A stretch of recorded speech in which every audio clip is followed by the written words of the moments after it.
முக்கிய செய்திகள். சென்னையில் இன்று தொடங்குகிறது உலக முதலீட்டாளர்கள் மாநாடு. தென் மாவட்டங்களில் வேலை வாய்ப்பு வளர்ச்சி அதிகரிக்கும் வாய்ப்பு. மத்திய அமைச்சர்களாக உள்ள மாநிலங்களவை எம்பிக்களுக்கு புதிய நெருக்கடி. நாடாளுமன்ற தேர்தலில் போட்டியிட பாஜக தலைமை அறிவுரை. ஒரே நாடு ஒரே தேர்தல் திட்டத்தில் சட்ட கமிஷன் புதிய யோசனை. தேர்தலை 3 அடுக்குகளாக நடத்துவது குறித்து பரிசீலனை. சென்னை பூந்தமல்லியில் நவீன அம்சங்களுடன் புதிய திரைப்பட நகரம். எம்ஜிஆர் பிலிம் சிட்டியில் 4 தளங்கள் அமைக்கப்படும் என ஸ்டாலின் அறிவிப்பு. அமெரிக்க விமானத்தின் அவசர வழி ஜன்னல் நடுவானில் உடைந்ததன் எதிரொலி. இந்திய விமான நிறுவனங்களுக்கு மத்திய அரசு அதிரடி உத்தரவு.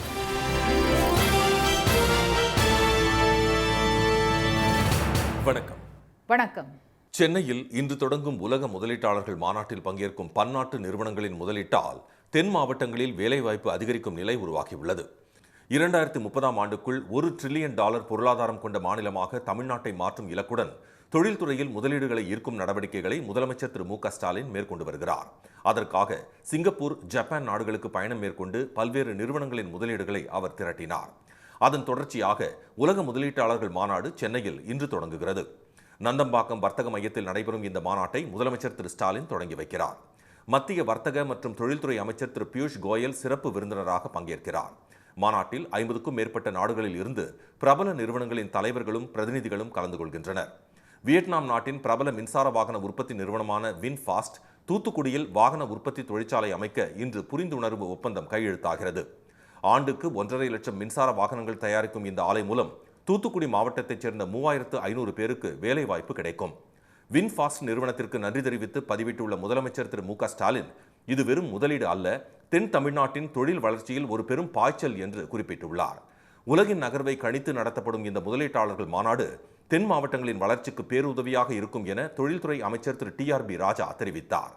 எப்படிப்பட்ட முதலீடுகள், எப்படி ஏன் இந்த முதலீடுகள் நல்ல வளர்ச்சியை காணுது, எப்படிப்பட்ட வளர்ச்சியை நோக்கி இந்த உலகம் பயணித்து கொண்டு இருக்கிறது என்பதையெல்லாம் ஒரு எடுத்து காட்டக்கூடிய ஒரு மகத்தான ஒரு மாநாடாக இந்த மாநாடு அமையப் போகிறது. ஒட்டுமொத்த தமிழகத்துக்கும், குறிப்பாக தென் தமிழகம், டெல்டா மாவட்டங்கள், பின்தங்கிய இந்த பல மாவட்டங்களுக்கு மிகப்பெரிய ஒரு வாய்ப்பை, ஒரு வளர்ச்சியை தரவிருக்கும் ஒரு அற்புதமான ஒரு மாநாடாக இந்த மாநாடு அமையும். உலகின் மிகப்பெரிய நிறுவனங்கள் எல்லாம் ஆர்வத்துடன் முதலீடு செய்வதுடன் பெண் கல்வியை போற்றும் தமிழ்நாட்டின் மகளிருக்கு உயர்தர பதவிகளை வழங்க முன்வந்திருப்பதாகவும் திரு TRB ராஜா கூறினார். மிகப்பெரிய GCC, மிகப்பெரிய குளோபல் கேப்பபிலிட்டி சென்டர்ஸ் எல்லாம் இங்கே வந்திருக்காங்க. போயிங் வந்திருக்கு, உங்களுக்கு நல்லா தெரியும். இன்றைக்கி வந்து அந்த அனௌன்ஸ்மெண்ட் உங்களுக்கு நல்லா தெரியும். அடுத்து ஹிட்டாச்சி எனர்ஜிலாம் ஏற்கனவே வந்துச்சு. மிகப்பெரிய R&D ஜாப்ஸ், எல்லாமே உயர்தர வேலைவாய்ப்புகள். 3500 வேலைவாய்ப்பும் ஹிட்டாச்சி எனர்ஜியில் எல்லாமே ரிசர்ச் ஓரியன்டட் ஜாப்ஸ். அதாவது 500 PhD ஜாப்ஸ், 500 PhDs. அதில் அதிகபட்சம் வந்து பெண்கள் தான் கிடைச்சிருக்காங்க அவங்களுக்கு. உலக முதலீட்டாளர்கள் மாநாட்டில் புதுப்பிக்கத்தக்க சக்தி, கழிவுகள் மேலாண்மை துறைகளை சேர்ந்த செம்கார்ப், கேபிட்டல் லேண்ட், ப்ளூ பிளான்ட் உள்ளிட்ட சிங்கப்பூரைச் சேர்ந்த 7 பிரபல நிறுவனங்களுடன் 31,000 கோடி ரூபாய்க்கு ஒப்பந்தங்கள் கையெழுத்தாகின்றன. பிரான்ஸ் நாட்டின் வேலியோ நிறுவனம் தமிழ்நாட்டில் 1000 கோடி ரூபாய் முதலீடு செய்ய உள்ளது. ஹோசூரில் உள்ள ஐபோன் உதிரி பாக உற்பத்தி தொழிற்சாலையை 7000 கோடி ரூபாய்க்கு விரிவுபடுத்த டாடா நிறுவனம் முடிவு செய்துள்ளது. மின்சார வாகனங்கள், செமிகண்டக்டர் எனப்படும் குறை கடத்தி உற்பத்தி, மின்னணு சாதனங்கள் தயாரிப்பு, உணவு பதப்படுத்துதல், காலணி மற்றும் ஆடை உற்பத்தி, அறிவுசார் பொருளாதாரம், ஏரோஸ்பேஸ் என பல்வேறு துறைகளில் முன்னோடியாக திகழும் தமிழ்நாட்டை பற்றி வெளிநாட்டு உற்பத்தியாளர்கள் அறிந்து கொள்ள முடியும் என்பதால் உலக முதலீட்டாளர் மாநாடு பெரும் எதிர்பார்ப்பை ஏற்படுத்தியுள்ளது. மாநிலங்களவை உறுப்பினர்களாக உள்ள மூத்த அமைச்சர்கள் மக்களவைத் தேர்தலில் போட்டியிட வேண்டும் என்று பாஜக தலைமை அறிவுறுத்தியுள்ளது. நாடாளுமன்ற தேர்தலுக்கு இன்னும் சில மாதங்களே உள்ள நிலையில் அரசியல் கட்சிகள் பணிகளை முடுக்கிவிட்டுள்ளன. நிர்வாகிகள் கூட்டம், வாக்குச்சாவடி முகவர்கள் கூட்டம் என அடுத்தடுத்து ஆலோசனைகளை பாஜக தலைமை நடத்தி வருகிறது.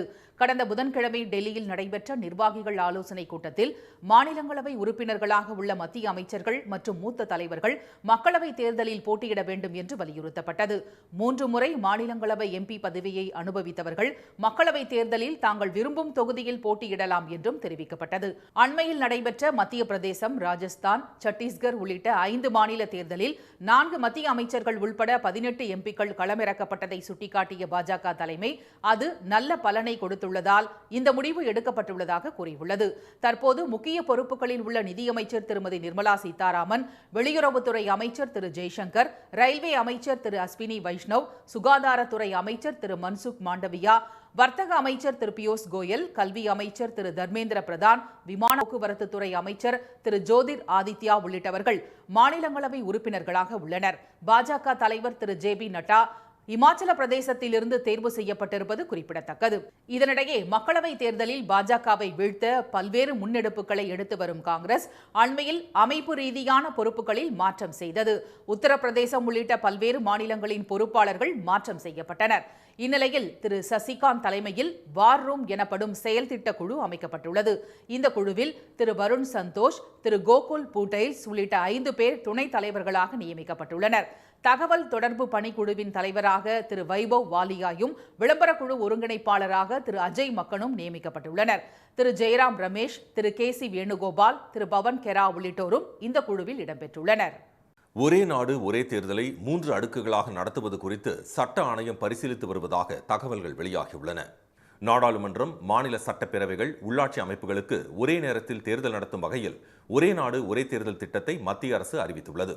இதனால் வீண் செலவும் கால விரயமும் தவிர்க்கப்படும் என தெரிவித்துள்ள மத்திய அரசு இதற்கான சாத்தியக்கூறுகளை ஆராய முன்னாள் குடியரசுத் தலைவர் திரு ராம்நாத் கோவிந்த் தலைமையில் குழு அமைத்துள்ளது. இந்த குழு அரசியல் கட்சிகளுடன் ஆலோசனை நடத்திய நிலையில் ஒரே நாடு ஒரே தேர்தல் குறித்து வரும் 15ஆம் தேதிக்குள் பொதுமக்கள் தங்கள் கருத்துக்களை தெரிவிக்கலாம் என்று அறிவித்துள்ளது. இணையதளம் மற்றும் மின்னஞ்சல் மூலம் பொதுமக்கள் தெரிவிக்கும் ஆலோசனைகள் கருத்தில் கொள்ளப்படும் என்று தெரிவிக்கப்பட்டுள்ளது. இந்நிலையில் மக்களவை மற்றும் மாநில சட்டப்பேரவைகளுக்கு ஒரே நேரத்திலும், உள்ளாட்சி அமைப்புகளுக்கு அதன் பிறகும் என 3 அடுக்குகளாக தேர்தல் நடத்த சட்ட ஆணையம் திட்டமிட்டுள்ளதாகவும் அதற்கான சாத்தியக்கூறுகளை ஆராய்ந்து வருவதாகவும் தகவல்கள் வெளியாகியுள்ளன. மழை, வெயில், குளிர் ஆகிய காலநிலை மாற்றங்களை கருத்தில் கொண்டு ஒரே ஆண்டுக்குள் 3 அமைப்புகளுக்கும் தேர்தல் நடத்தப்படும் என்றும் கூறப்படுகிறது. அமெரிக்காவில் நடுவானில் பறந்து கொண்டிருந்த விமானத்தின் ஜன்னல் உடைந்து வெளியே பறந்த விபத்தின் எதிரொலியாக இந்தியாவில் இயக்கப்படும் அனைத்து விமானங்களையும் நண்பகலுக்குள் ஆய்வு செய்ய மத்திய அரசு உத்தரவிட்டுள்ளது. அமெரிக்காவின் போர்ட்லாந்து பகுதியிலிருந்து ஒன்டாரியோ நோக்கி சென்று கொண்டிருந்த அலாஸ்கா ஏர்லைன்ஸ் விமானம் நடுவானில் பறந்து கொண்டிருந்த போது அதன் ஜன்னல் திடீரென உடைந்தது. போயிங் 737 மேக்ஸ் 9 ரகத்தைச் சேர்ந்த அந்த விமானம் 16,000 அடி உயரத்தில் பறந்து கொண்டிருந்த போது நடந்த இந்த விபரீத விபத்தில் ஜன்னலின் வெளிப்புற பகுதி உடைந்து காற்றில் பறந்தது. ஜன்னல் அருகே இருந்த இருக்கையில் யாரும் பயணிக்காததால் பெரும் விபரீதம் தவிர்க்கப்பட்டது. எனினும் விமானத்தின் உள்ளே உட்கார்ந்திருந்த பயணிகள் அலைமோதிய காற்றால் என்ன நேருமோ என்ற அதிர்ச்சியில் உறைந்து போயினர். புறப்பட்ட சில நிமிடங்களிலேயே நடந்த இந்த சம்பவத்தால் உடனடியாக விமானம் போர்ட்லாண்டில் தரையிறக்கப்பட்டது. இதையடுத்து பதற்றத்துடன் இருந்த பயணிகள் மற்றும் பணியாளர்கள் 177 பேரும் பத்திரமாக தரையிறக்கப்பட்டனர். சம்பவம் குறித்த தகவல் வெளியானதும் அலாஸ்கா நிறுவனம் இயக்கும் 65 விமானங்களும் தரையிறக்கப்பட்டு ஆய்வு செய்யப்பட்டன. இந்நிலையில் அமெரிக்க விமான விபத்து சம்பவத்தின் எதிரொலியாக இந்தியாவில் இயக்கப்படும் அனைத்து விமானங்களையும் ஆய்வுக்கு உட்படுத்த விமான போக்குவரத்து இயக்ககம் உத்தரவிட்டுள்ளது. இது தொடர்பாக வெளியிடப்பட்ட அறிக்கையில் குறிப்பாக அனைத்து போயிங் விமானங்களின் அவசர வழி ஜன்னல்களையும் அவற்றின் போல்ட்டுகள் தளர்வாக உள்ளதா என்பதையும் இன்று நண்பகலுக்குள் ஆய்வு செய்ய உத்தரவிடப்பட்டுள்ளதாக கூறப்பட்டுள்ளது. இந்தியாவில் இயக்கப்படும் விமானங்களில் பெரும்பாலானவை போயிங் 737-8 மேக்ஸ் வகையைச் சேர்ந்தவை என்பது குறிப்பிடத்தக்கது. பூவிருந்தவல்லியில் 500 கோடி ரூபாய் மதிப்பீட்டில் நவீன திரைப்பட நகரம் அமைக்கப்பட உள்ளதாக முதலமைச்சர் திரு மு க ஸ்டாலின் அறிவித்துள்ளார். கலைஞர் 100ஆண்டு விழாவை முன்னிட்டு கிண்டி ரேஸ்கோர்ஸ் மைதானத்தில் திரையுலகினர் திரண்டு நடத்திய கலைஞர் 100 விழாவில் உரையாற்றிய அவர் 2018ஆம் ஆண்டு ஆகஸ்ட் 7ஆம் தேதி கலைஞர் மறைந்த போது தொழிலதிபர்கள், டாக்டர்கள், ஆசிரியர்கள், வழக்கறிஞர்கள், நீதியரசர்கள் என எல்லா தரப்பு மக்களும் புகழஞ்சலி செலுத்தியது மிகப்பெரிய வரலாறு என்று கூறினார். அதற்கெல்லாம் மகுடம் வைத்தார் போல கலைஞருடைய 100ஆண்டு விழாவை கலைத்துறையினர் சீரும் சிறப்புமாக கொண்டாடி வருவதாக அவர் நன்றி தெரிவித்தார். தற்போதுள்ள திரைப்பட நகரமான எம்ஜிஆர் பிலிம் சிட்டி 25 கோடி ரூபாய் மதிப்பில் 4 படப்பிடிப்பு தளங்களாக விரைவில் அமைக்கப்பட உள்ளதாக கூறிய திரு ஸ்டாலின், பூவிருந்தவல்லியில் 140 ஏக்கர் பரப்பளவில் 500 கோடி ரூபாய் மதிப்பில் நவீன திரைப்பட நகரம் அமைக்கப்படும் என்று அறிவித்தார். அதில் LED wall, animation, VFX, production, post production, 5 நட்சத்திர ஹோட்டல் உள்ளிட்ட அனைத்து நவீன வசதிகளும் ஏற்படுத்தி தரப்படும் என்றும் அவர் அறிவித்தார்.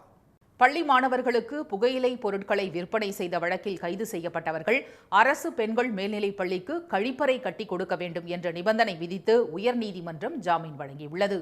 சிவகங்கை மாவட்டம் தேவக்கோட்டை பகுதியைச் சேர்ந்த மலைராஜ், சுப்பையா ஆகியோர் பள்ளி மாணவர்களுக்கு புகையிலை விற்பனை செய்ததாக கைது செய்யப்பட்டனர். அவர்களுக்கு ஜாமீன் வழங்கோரி உயர்நீதிமன்ற மதுரை கிளையில் தாக்கல் செய்யப்பட்ட மனுவை விசாரித்த நீதிபதி திரு எம் தண்டபாணி அந்த பகுதியில் உள்ள அரசு பெண்கள் பள்ளிக்கு புதிய கழிவறை கட்டிடம் கட்டிக் கொடுக்க வேண்டும் என்ற நிபந்தனை விதித்து ஜாமீன் வழங்கினார். சட்டவிரோதமாக மணல், ரேஷன் அரிசி கடத்தல், மது பாட்டில் பதுக்கி வைத்து விற்பனை செய்ததாக கைதான மேலும் சிலருக்கு மதுரை ஒத்தக்கடையில் உள்ள அரசு பெண்கள் மேல்நிலைப் பள்ளி மாணவிகளுக்கு நாப்கின் மெஷின் வசதி ஏற்படுத்தி கொடுக்க நீதிபதி உத்தரவிட்டார்.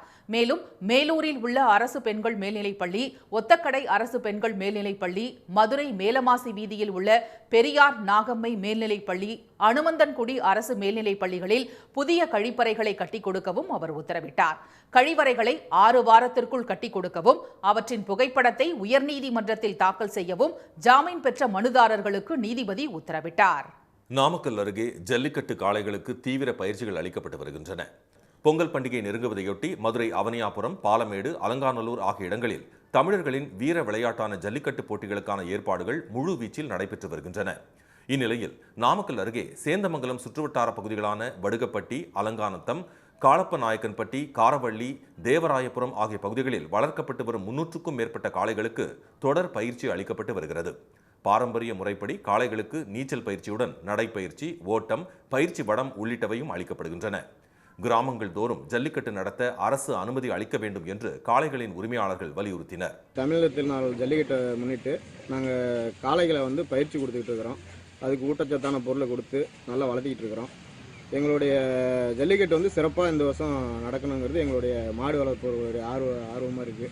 அதனால சிறப்பாக ஜல்லிக்கட்டு நடத்துறதுக்கு அரசாங்கம் ஒத்துழைப்பு கொடுக்கணும். காளைகளின் உடல் வலிமைக்காக வழக்கமான உணவை தவிர்த்து பேரிச்சம்பழம், பருத்தி விதை, புண்ணாக்கு, கோதுமை தவிடு போன்ற ஊட்டச்சத்து உணவுப் பொருட்களும் வழங்கப்பட்டு வருகின்றன. உடற்பயிற்சி போட்டிக்கு தயாராகும் வீரர்களைப் போலவே ஒவ்வொரு காளையும் ஜல்லிக்கட்டுக்கு தயாராகி வருகிறது. தை பொங்கலை முன்னிட்டு நாங்கள் மாடு ஜல்லிக்கட்டுக்கோசரம் நாங்கள் பயிற்சி எடுத்துகிட்டு இருக்கிறோம். அது மட்டும் இல்லை, மாட்டுகளுக்கு பயிற்சி கொடுத்துட்ருக்கோம். நீச்சல் பயிற்சி, நடைப்பயிற்சி, மண்ணு குத்துறது, இந்த மாதிரி பயிற்சிகளை கொடுத்துட்ருக்கோம். அதே மாதிரி தகுந்தபடியில் நாங்கள் மாட்டுக்கு பருத்தி கொட்டை எல்லாமே நாங்கள் வச்சுக்கிட்டு இருக்கிறோம். நாமக்கல் மாவட்ட நிர்வாகம் சில பகுதிகளில் மட்டுமே போட்டிகளை நடத்த அனுமதி அளித்துள்ளதாக காளை உரிமையாளர்கள் குற்றம் சாட்டினர். என்றாலும் காளைகளும் அவற்றை தீரத்துடன் அடக்க காளையர்களும் களம் காண முழுவீச்சில் தயாராகி வருகின்றனர். இனி வருவது செய்தி துளிகள். தமிழ்நாடு அரசு பணியாளர் தேர்வாணையத்தின் ஒருங்கிணைந்த பொறியாளர் பணிக்கான போட்டித் தேர்வு தூத்துக்குடிக்கு பதிலாக கோவில்பட்டியில் நேற்று நடைபெற்றது. 1180 தேர்வர்களுக்கு தூத்துக்குடியில் தேர்வு மையம் ஒதுக்கீடு செய்யப்பட்டிருந்தது. ஆனால் பெருமழையால் பாதிப்புகள் ஏற்பட்டதால் தேர்வு மையம் கோவில்பட்டியில் உள்ள 2 கல்லூரிகளுக்கு மாற்றப்பட்டது. விண்ணப்பித்திருந்த 1180 பேரில் 1130 பேர் தேர்வு எழுத வந்தனர். டாஸ்மாக் மதுபானங்களை கூடுதல் விலைக்கு விற்பனை செய்தால் ஊழியர்கள் கைது செய்யப்படுவார்கள் என அமைச்சர் திரு முத்துசாமி எச்சரித்துள்ளார். ஈரோடு மாநகராட்சி மொக்கையம்பாளையத்தில் 1,25 லட்சம் ரூபாய் மதிப்பில் உயர்மட்ட பாலம் அமைக்கும் பணியை தொடங்கி வைத்த அவர் செய்தியாளர்களிடம் பேசியபோது டாஸ்மாக் கடைகளில் மதுபானத்தை கூடுதல் விலைக்கு விற்பது 99% தடுக்கப்பட்டுள்ளது என்றார். திருப்பூர் மாவட்டம் தாராபுரம் அருகே சீத்தக்காடு பகுதியில் அமராவதி ஆற்றில் முதலைகள் உள்ளதால் பொதுமக்கள் அச்சமடைந்துள்ளனர். தடுப்பணை நடுவே உள்ள பாறை மீது 8 அடி நீள முதலை படுத்திருந்ததை பார்த்தவர்கள் ஆற்றை கடந்து செல்ல அஞ்சி கரையிலேயே காத்திருந்தனர். அவர்களது சத்தத்தை கேட்டு முதலை தண்ணீருக்குள் மறைந்தது. பாலியல் வழக்கில் 3 வருடம் சிறை தண்டனை பெற்ற முன்னாள் சிறப்பு டிஜிபி ராஜேஷ் தாஸின் மேல்முறையீட்டு மனு மீதான தீர்ப்பை வரும் 12ஆம் தேதிக்கு விழுப்புரம் தலைமை குற்றவியல் நீதிமன்றம் ஒத்திவைத்துள்ளது. 2021ஆம் ஆண்டு பெண் IPS அதிகாரிக்கு பாலியல் தொந்தரவு கொடுத்த வழக்கில் விதித்த தண்டனைக்கு எதிராக விழுப்புரம் மாவட்ட முதன்மை அமர்வு நீதிமன்றத்தில் அவர் மேல்முறையீடு செய்திருந்தார். இந்த வழக்கை வேறு நீதிமன்றத்திற்கு மாற்றக் கோரி உயர்நீதிமன்றத்தில் ராஜேஷ் தாஸ் தாக்கல் செய்த மனு மீதான விசாரணை முடிந்து தீர்ப்பு நிலுவையில் உள்ளது. இதை மேற்கோள் காட்டிய நீதிபதி மேல்முறையீட்டு மனு மீதான தீர்ப்பை வரும் 12ஆம் தேதிக்கு ஒத்திவைத்தார். நீலகிரி மாவட்டம் கூடலூர் பகுதியில் சிறுமி உட்பட 4 பேரை தாக்கிய சிறுத்தை புலியை பிடிக்க ட்ரோன் கேமரா மூலம் வனத்துறையினர் கண்காணித்து வருகின்றனர். ஒரே நாளில் 3 பெண்களை சிறுத்தை புலி தாக்கியதில் ஒரு பழங்குடியின பெண் உயிரிழந்தார். சிறுத்தை புலியை மயக்க ஊசி செலுத்தி பிடிக்க 2 மருத்துவ குழுக்கள் உதவியுடன் வனத்துறையினர் களமிறங்கியுள்ளனர். சிறுத்தை புலியின் காலடி தடம் கண்டுபிடிக்கப்பட்டுள்ளதாக அவர்கள் தெரிவித்தனர். செங்கல்பட்டு மாவட்டம் மதுராந்தகம் அருகே சித்தாலமங்கலத்தில் ஒரே நாள் இரவில் 2 ஏக்கர் நிலத்தில் வேர்க்கடலை பயிரை காட்டுப்பன்றிகள் நாசம் செய்ததாக விவசாயிகள் வேதனை தெரிவித்தனர். கடந்த ஆண்டை விட காட்டுப்பன்றிகளின் அட்டகாசம் அதிகரித்துள்ள நிலையில் நெற்பயிரையும் அவை நாசம் செய்து வருவதாக அவர்கள் கூறினர். கும்பகோணம் அடுத்த சோழபுரம் அருகே ஐயாநல்லூர் கிராமத்தில் காட்டுப்பன்றிக்காக வைக்கப்பட்ட மின்வேலியில் சிக்கி தேவேந்திரன் என்பவர் உயிரிழந்தார். இது தொடர்பாக நிலத்தின் உரிமையாளர் ரத்தினகுமார், மின்வேலி அமைத்து தந்த சந்தானம் ஆகியோரிடம் காவல்துறையினர் விசாரணை நடத்தி வருகின்றனர். தூத்துக்குடி திரேஸ்புரம் நாட்டுப்படகு மீன்பிடி துறைமுகத்தில் மீன்களின் வரத்து குறைவு காரணமாக விலை கடுமையாக உயர்ந்துள்ளது. சீலா மீன் கிலோ 1300 ரூபாய் வரையும், விளை மீன் 550 ரூபாய், ஊளி மீன் 600 ரூபாய், சாலை மீன் ஒரு கூடை 3300 ரூபாய் என விற்கப்படுகிறது. மழை வெள்ள பாதிப்புக்கு பின்பு கடந்த 2 நாட்களுக்கு முன்புதான் நாட்டுப்படகு மற்றும் விசைப்படகு மீனவர்கள் ஆழ்கடலுக்கு மீன்பிடிக்க சென்றனர். கேலோ இந்தியா விளையாட்டுப் போட்டியின் பிரச்சார ஊர்தி தமிழ்நாடு முழுவதும் உள்ள 38 மாவட்டங்களிலும் 12 நாட்களுக்கு பிரச்சாரம் மேற்கொள்ளவிருப்பதாக அமைச்சர் திரு உதயநிதி தெரிவித்துள்ளார். சென்னை கடற்கரையில் நடைபெற்ற பிரச்சார ஊர்தி அறிமுக விழாவில் பேசிய அவர், தமிழ்நாட்டின் பெருமைகளை அனைவருக்கும் உணர்த்தும் வகையில் வேலு நாச்சியார் இலச்சினை ஊர்தியில் இடம்பெற்றிருப்பதாக கூறினார். நிகழ்ச்சியில் நாடாளுமன்ற உறுப்பினர் திரு தயாநிதி மாறன், சென்னை மேயர் திருமதி பிரியா உள்ளிட்டோர் கலந்து கொண்டனர். ஸ்ரீபெரும்புத்தூர் அருகே நடைபெற்ற சமத்துவ பொங்கல் கொண்டாட்டத்தில் 5000க்கும் மேற்பட்ட மாணவர்கள் உற்சாகமாக கலந்து கொண்டனர். பண்டைய தமிழர்களின் கலாச்சார முறை, பண்பாடு, நாகரிகம், வழிபாடு உள்ளிட்டவைகளை பறைசாற்றும் விதமாக தனியாக கிராமம் உருவாக்கி கொண்டாடப்பட்டது. விழாவில் மாணவர்களின் நடன நிகழ்ச்சி நடைபெற்றது.